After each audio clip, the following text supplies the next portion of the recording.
They say you can hide almost anything with a good enough smile. I should know. I've had years of practice. I'm Emma Carver. 23, barely holding it together, recently returned to my childhood home. Only, it doesn't really feel like mine anymore. Mom remarried last spring while I was still in grad school, and somewhere between her bouquet toss and my panic attacks, everything I thought was steady dissolved. Now, there are new pictures on the walls, new habits at the breakfast table, and a new last name I still stumble over when I have to say it out loud. But nothing unsettles me more than Finn. Finn, my stepbrother, is the storm I never prepared for. 3 years younger, somehow taller, with that permanent spark in his eyes like he's in on some cosmic joke. And, God help me, he sees too much. He watches everyone, reads between the lines, picks up on what's left unsaid. I learned long ago how to shrink into the background, how to keep my secrets buried where nobody could stumble across them. But Finn, he's not like anybody I've ever had to hide from before. You'd think after everything, anxiety, lost friends, dreams that felt too big, I'd be used to living with shadows. But moving back here, sharing space with Finn, feels like trying to keep a tornado locked behind a bedroom door. The harder I try to hide the cracks, the wider they split open. The dinner table is where it always starts. That's where the tension builds, where the walls feel like they're pressing in closer than they should. Tonight, Mom is beaming at her new husband, David, like they've invented happiness. Finn sits across from me, spinning his fork through mashed potatoes, eyes flicking between me and everyone else, like he's cataloging secrets for later. I stab at my food, pushing peas into neat lines, forcing my breathing into a rhythm I hope no one can hear. Mom's laughter rings out too, loud. I grip my water glass until it's almost shaking. "So, Emma," David says, his voice too hearty, "did you think about applying for that job at the library?" He means well, I tell myself. But the words hit like a slap, scraping against everything I try so hard to keep hidden. My chest tightens, a cold wave crawling up my spine. I haven't really decided, I mumble, not trusting my voice. Out of the corner of my eye, I see Finn pause, fork suspended midair. He doesn't say a word, but I can feel him watching, me, measuring the tremor in my hand, the careful way I look at my plate instead of the people around it. Mom's lips press together in that worried way she has. "You'd be so good at it, Em. You always loved books." I swallow, forcing a smile. "Yeah, maybe. Maybe. Maybe I'll get through one meal without feeling like the room is closing in on me." Finn shifts in his chair, leaning back, arms crossed. He doesn't look away. "You okay?" he asks softly, like it's just us. Nobody else even hears him, but my whole body tenses. I shoot him a look that says, "Drop it." But he doesn't. David launches into a story about his office, and Mom laughs, and the conversation moves on, but Finn's eyes stay fixed on me. I need to breathe. I need to get out. I excuse myself, pushing my chair back so fast it scrapes the floor. "Bathroom," I mutter, but I barely make it to the hallway before the edges of my vision blur. I clutch the banister, sucking in shaky breaths, counting backward from 10 like my therapist taught me. The house feels too big, too bright, every sound magnified. There's no privacy in these walls. Someone is always listening, always watching. That's the thing about secrets. You keep them hidden for so long, you almost start to believe you're the only one who can see them. But Finn is different. He doesn't look away. He doesn't let things slide. I press my forehead to the cool wall, fighting for composure. I think I hear footsteps. Light, hesitant. Finn. Of course it's Finn. I straighten, wiping at my eyes, pasting a new smile on as he rounds the corner. He doesn't say anything at first. Just leans against the wall opposite me, hands in his hoodie pockets, head tilted like he's trying to solve a puzzle. "You don't have to do that, you know," he says quietly.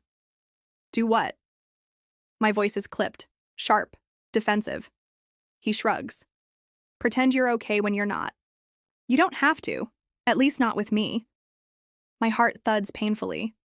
For a moment, I can't breathe. I'm fine, Finn. He lifts an eyebrow, skepticism written all over his face. Sure, and I'm an astronaut. Despite myself, I almost laugh. A dry, startled sound that sounds more like a gasp. Can we not do this right now?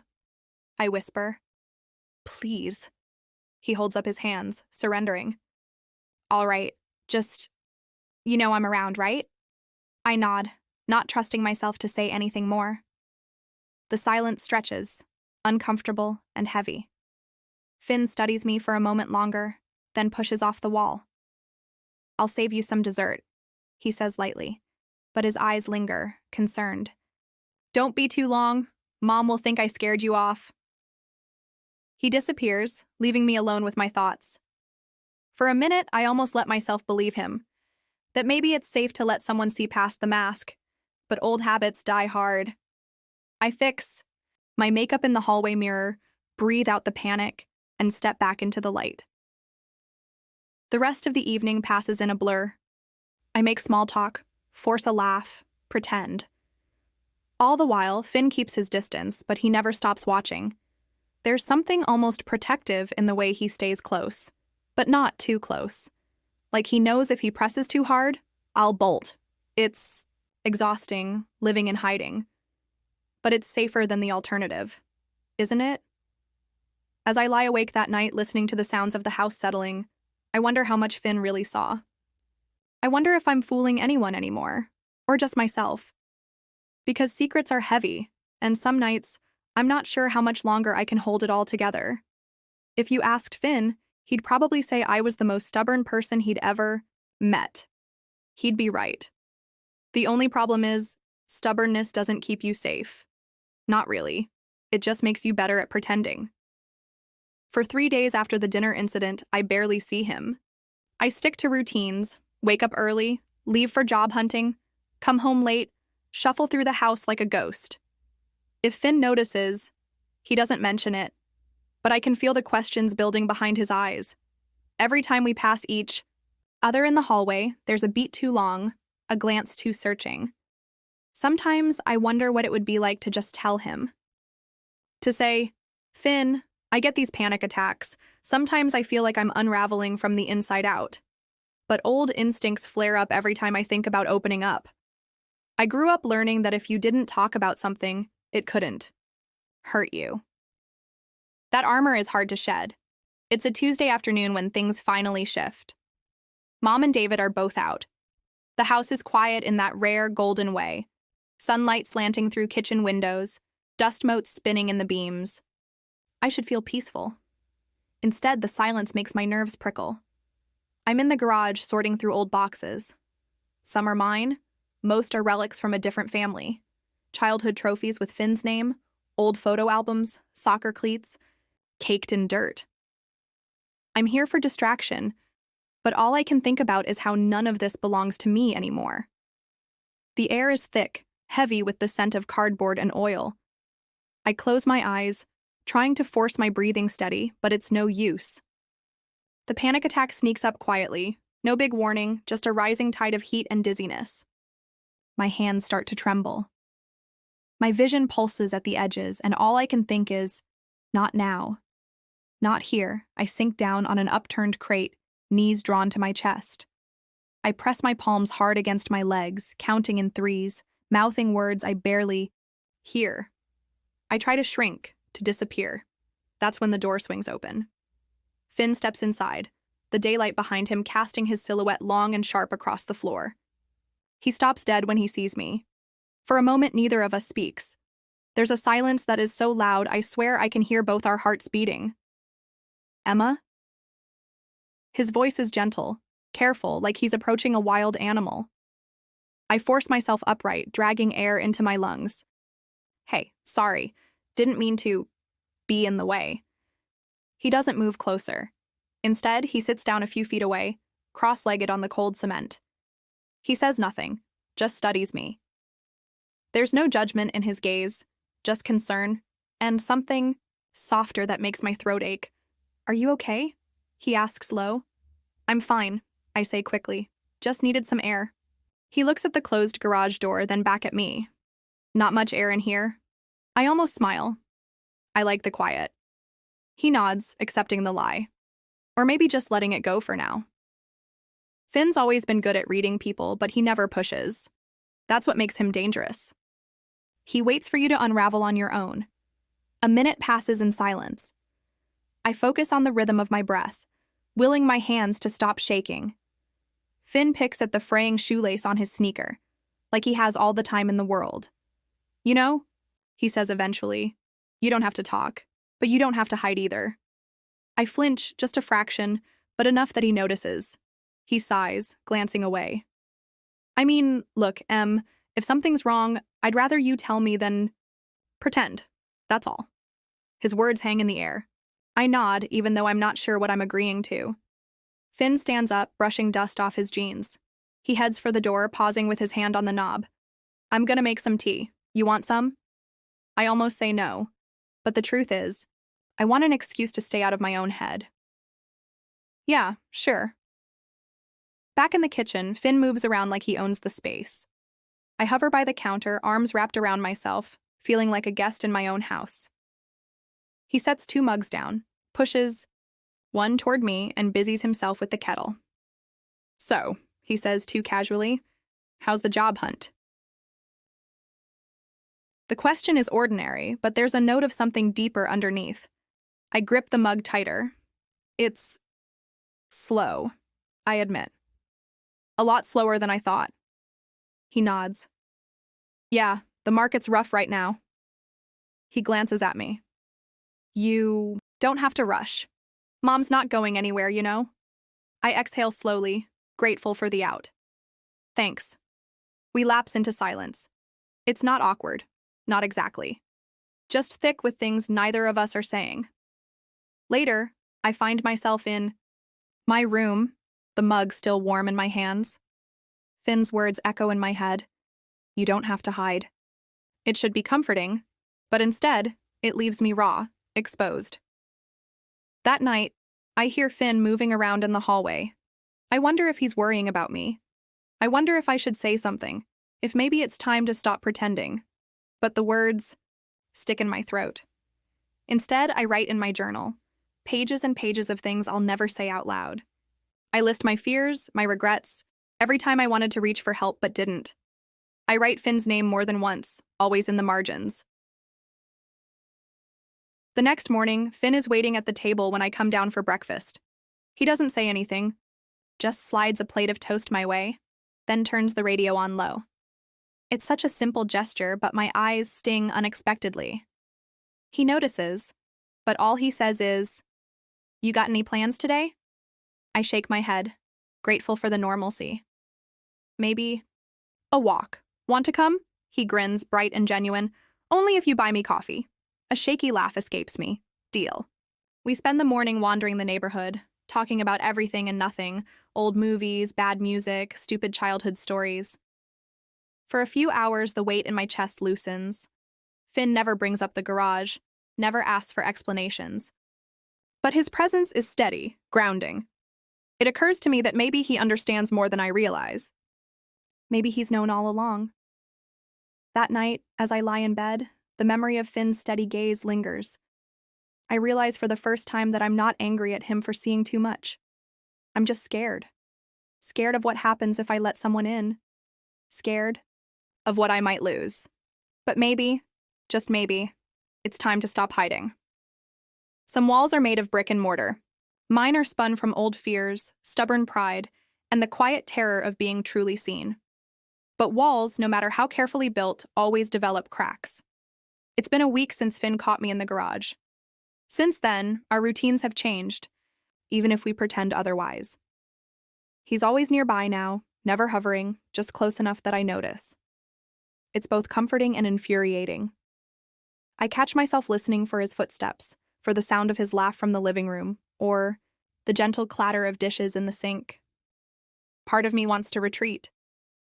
The other part wants to lean in, to stop feeling so alone.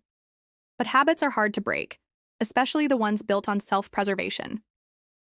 It's a Thursday when everything starts to unravel.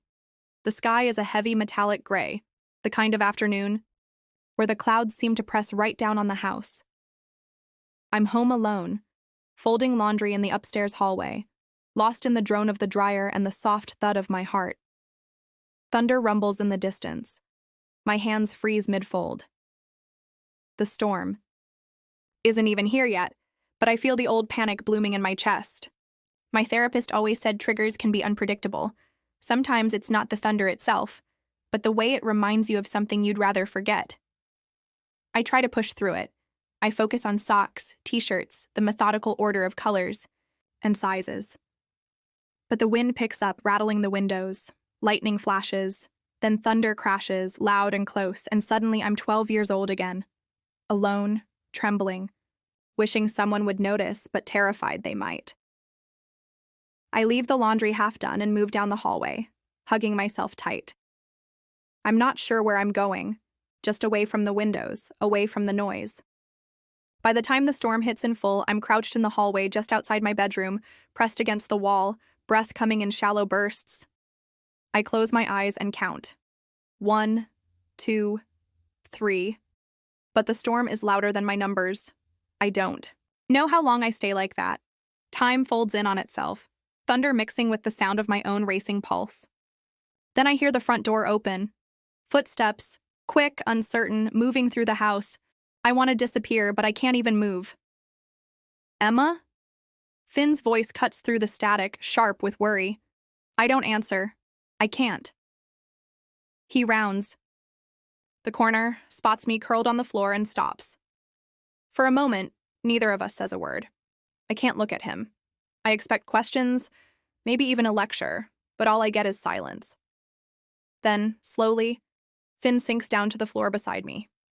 He doesn't touch me. He doesn't try to force words from me. He just sits, close enough that I can hear his breathing, feel his presence like a blanket against the cold. Thunder rattles the house again, but Finn doesn't flinch. He pulls his knees up, mirroring my posture, and stares at the opposite wall, as if we're just two people watching the same invisible movie. The quiet stretches, filled only by the storm outside. I wait for him to speak, but he never does. His patience is a steady, quiet thing. It makes the panic lose its grip, little by little. Minutes pass, 5, 10, maybe more. I don't know. My breath finally slows. My body unclenches. When I finally glance at Finn, he's watching me, his expression soft but serious. I used to be scared of storms too, he says, barely above a whisper. When I was a kid, I always thought they'd break the roof right open. I huff a quiet laugh. It's shaky, but real. Still might. He grins, relief flickering in his eyes. I'm good at patching things up, in case. His joke lands like a life raft. The tension in my chest loosens, and for the first time in what feels like hours, I breathe fully. I wipe at my eyes, embarrassed but strangely grateful. Sorry, I murmur. Finn shakes his head. Don't be. You don't need to be sorry, Em. We sit there, letting the silence fill in all the things we can't say. Eventually, the storm passes, the thunder rolling away into the distance. The house settles, quiet once more. When I finally stand, Finn rises with me. There's a gentleness in his movements, careful not to startle, not to press too hard. We go downstairs together, silent but side by side. He heads to the kitchen and puts on water for tea, like it's the most natural thing in the world. I sit at the table, hands wrapped around the mug he sets in front of me. The heat seeps into my skin, grounding me. Finn sits across from me, studying the steam rising from his cup. Why didn't you just leave me there? I ask quietly. He shrugs. Didn't seem like you wanted to be alone. He's right. I didn't. But saying so feels dangerous, too vulnerable. Instead, I nod and sip my tea, letting the silence say what I can't. The next morning, everything is changed. Subtle, but undeniable. The wall I spent so long maintaining now has a crack big enough for someone to see through. At breakfast, Mom is bustling around, talking about weekend plans. Finn sits beside me, casual as ever, but every now and then his knee bumps mine under the table, like a quiet reminder. I'm here, I notice, and somehow I let him. That afternoon, Finn suggests we walk to the park. I almost refuse, but then I see the hope in his eyes, a silent invitation to step outside the box I've built for myself. We wander through the streets, Finn chatting about everything from his favorite movies to why he thinks dogs are better than cats. For the first time in ages, I let myself laugh. Really laugh. He gives me space when I need it, but he's always within reach. Never smothering, just steady. When we sit on a bench beneath a canopy of maple trees, I finally look at him fully. Thank you, I say, voice barely a whisper, for not giving up on me. Finn's smile is small but sincere. You don't have to thank me. That's what family's for, right? The word family catches me off guard. I'm not used to it. Not in this new shape, with a stepbrother who sometimes feels more like a stranger, sometimes more like a lifeline. But as we sit together, I realize something. Maybe family isn't just blood. Maybe it's the people who sit with you in the dark, who don't ask you to be anything but honest. That evening, as dusk falls and the first stars prick the sky, I lie awake and replay the day. The storm, the silence, Finn's unwavering presence.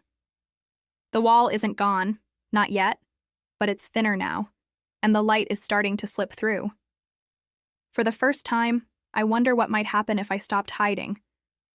If I let the cracks widen, let someone see me, truly see me, flaws and all. It's terrifying. But as I remember Finn's steady breathing beside me in the hallway, I think maybe, just maybe, it could be worth it. I always thought the scariest part would be the moment someone found out. That my secret would spill out and, in the silence afterward, something inside me would break for good. But it turns out the fear isn't just about being seen, it's about what happens next. Who stays and who quietly steps away. The next few days, I live in the afterglow of that storm, watching the world with new eyes. There's a tentative hopefulness to my mornings now, a fragile thing, but real. Finn and I settle into a rhythm. He checks on me without asking. I let him. We share coffee and chores and long, rambling conversations that sometimes say nothing, sometimes say everything. But under it all, I can feel a new kind of tension growing, like the air right before a thunderclap. I know Finn wants me to talk. I know he wants the truth. I can see it in the way he watches me, patient but restless, as if he's waiting for a puzzle piece only I can provide. Some nights I think about telling him. Some nights I almost do. But every time the words rise in my throat, old habits, drag them back down. I'm still not sure I'm brave enough for what comes next. The catalyst is as ordinary as it is inevitable. A Friday night, a family dinner. Mom makes her famous lasagna, David pours wine, Finn and I trade sarcastic glances across the table. For a while, everything feels almost normal. But then Mom brings up my old friends from school, asks if I've talked to any of them lately. The question is harmless, casual, but it lands like a stone in my chest. I freeze, fork halfway to my mouth. My friends? I haven't spoken to most of them in months. Some drifted away quietly. Others I pushed away myself when things got hard and I didn't want to explain. The truth is, I'm not sure how to belong to that world anymore. I try to play it off. Not really, I say, forcing a smile. Everyone's busy these days. But Mom isn't fooled. You used to be so close. Maybe you should reach out. The air tightens. Finn's gaze is fixed on his plate, but I feel his attention like a spotlight. I mumble something vague and excuse myself, escaping to the kitchen on the pretense of grabbing dessert. I stand at the counter, gripping the edge, willing my heart to slow down. Why does it always feel like I'm about to be exposed? Behind me, footsteps. Soft, measured. Finn. He doesn't say anything. At first. Just stands near the door, silent. You don't have to talk about it, he says, so quietly I almost miss it. But you don't have to do this alone, either. Something in his voice cracks my armor. Maybe it's the exhaustion. Maybe it's The way my hands won't stop shaking. I don't know what makes me do it. Maybe I'm just tired of hiding. I turn to face him, and the words tumble out before I can stop them. It's not just the friends thing, I whisper, voice hoarse. It's everything. I get these panic attacks, Finn.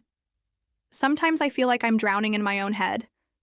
I try to hide it so nobody worries, so nobody thinks I'm weak or broken, but it's getting harder.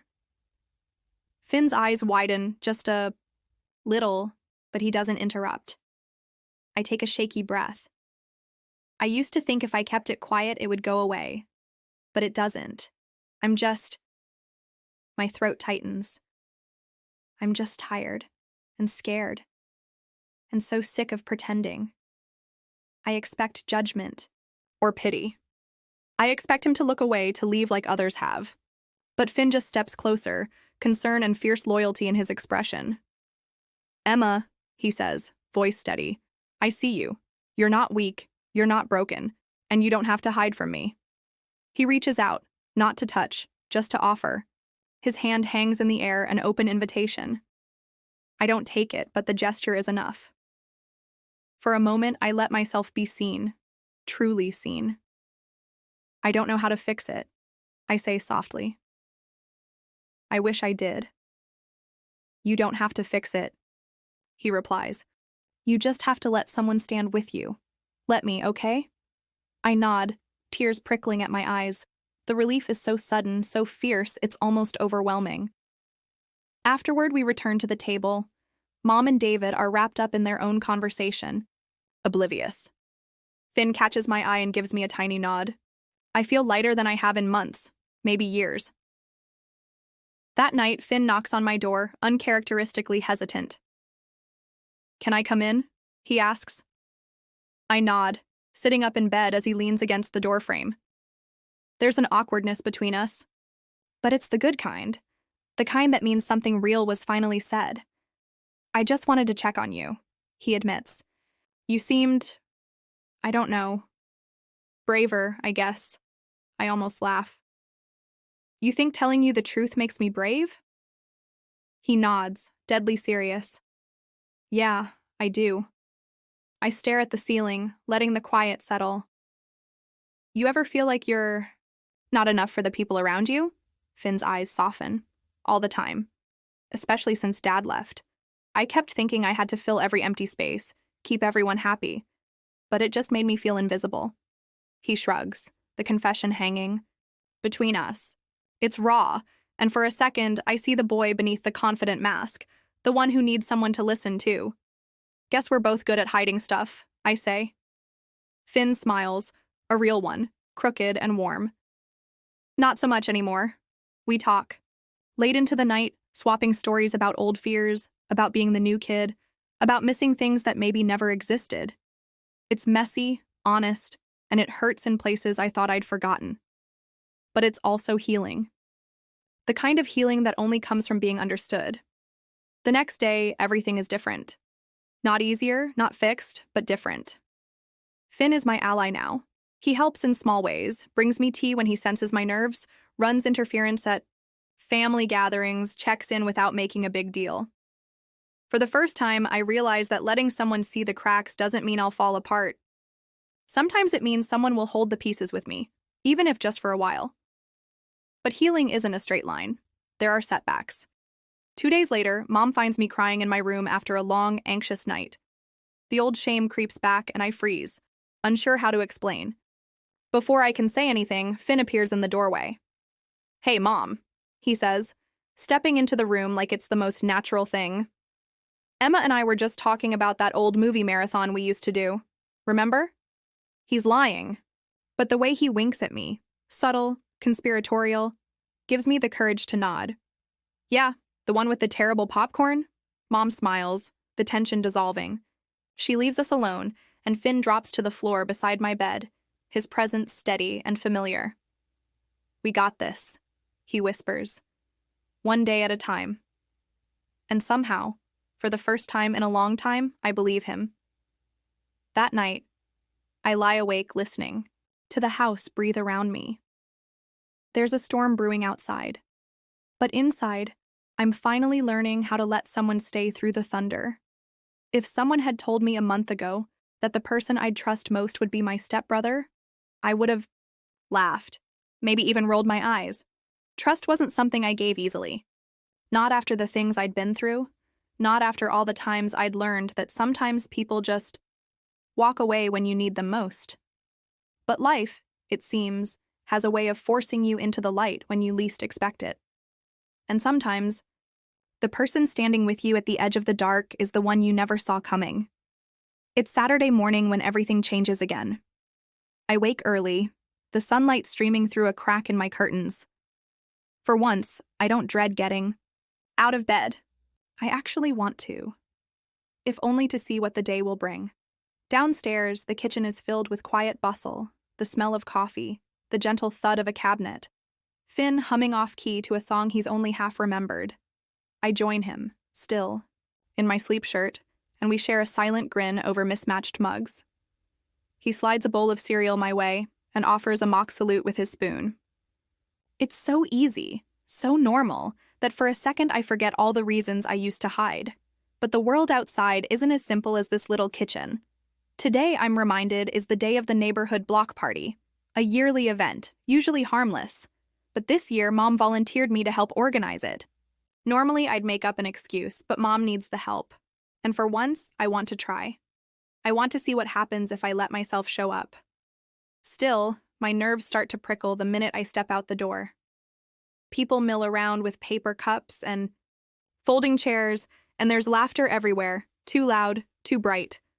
I keep close to the side, clutching a tray of brownies, wishing I could be invisible. Finn appears at my side, casual as ever. "You got this," he murmurs, bumping my shoulder. "Just breathe. I'm right here." I nod, grateful, and make my way to the refreshment table. I greet people, force a smile, hand out brownies. The sun is warm on my face, but my skin crawls. With old doubts. What if I mess up? What if everyone can see right through me? But the hours pass, and nothing bad happens. Kids shriek with laughter in the street. Neighbors wave and smile. Someone compliments my brownies. Each tiny kindness chips away at my fear. Then, just as I start to relax, it happens. I'm restocking the drinks when I overhear two women whispering nearby. I don't catch much, just my name, a low laugh, the word fragile. It's enough. The old panic spikes, hot and sudden, washing over me like a tidal wave. I drop the bottle in my hand. It shatters, spilling sticky soda everywhere. Heads turn. For a heartbeat, the world seems to freeze. All I can hear is the blood rushing in my ears. I fumble to clean it up, my breath hitching, fingers shaking. Someone offers a napkin, but I can't meet their eyes. I want to run, to hide, to vanish. Then Finn is there, kneeling beside me. He presses a cool hand to my wrist, steady and grounding. "Hey, it's okay, accidents happen," he says, voice low and calm. I can't speak. The urge to cry is overwhelming, but Finn doesn't let go. He crouches there in front of me, blocking out the rest of the world. "You don't have to do this alone," he whispers. "Not now. Not ever." The words break something open inside me. I nod, just a small, shaky movement, but it's enough. Finn helps me to my feet, guides me away from the crowd, back behind the food table where nobody can see. We stand there for a minute, just breathing. I wipe my eyes, embarrassed, but Finn pretends not to notice. "I can't do it, Finn," I murmur. "I'm not like you, I'm not strong." He shakes his head, fierce and certain. "You're stronger than you think, Em. You showed up, that's all it takes." I let out a shaky laugh, more tears threatening. I hate crying in front of people. He smiles, crooked and gentle. "Good thing you're not in front of people. Just me." I swat him, half-hearted, and he grins wider. The tension drains from my body, replaced by something new, something like hope. By the time we return to the party, the broken bottle is forgotten. Nobody seems to care. The world hasn't ended after all. As dusk falls and the street fills with golden light, I find myself surrounded by neighbors, laughter, the smell of barbecue drifting through the air. I chat with a little girl about her sparkly shoes. I help an old man find a chair. I even join a game of cards at Finn's urging and, miraculously, have fun. I catch Finn watching me from across the table, pride shining in his eyes. It makes my cheeks flush, but I hold his gaze and smile. For the first time in ages, I feel like I belong. Later that night, after the last guests have left and the tables are stacked in the driveway, Finn and I sit on the curb beneath the streetlights, sharing the last 2 brownies from the tray. "Did you ever think," he says, mouthful, "we'd end up here?" I shake my head. "Not in a million years." He grins, swinging his legs. "You did good today, Em. Really good." A warm glow settles in my chest. "I couldn't have done it without you." He bumps my shoulder with his. "Sure you could. You just needed a little backup." I look up at the stars blinking through the city haze. The night is quiet except for the distant chirp of crickets and the gentle hum of life drifting through open windows. It feels like a new beginning, like the end of something hard and the start of something stronger. "Thanks, Finn," I say quietly. "For everything." He shrugs, but his voice is rough when he answers. "That's what brothers are for, right?"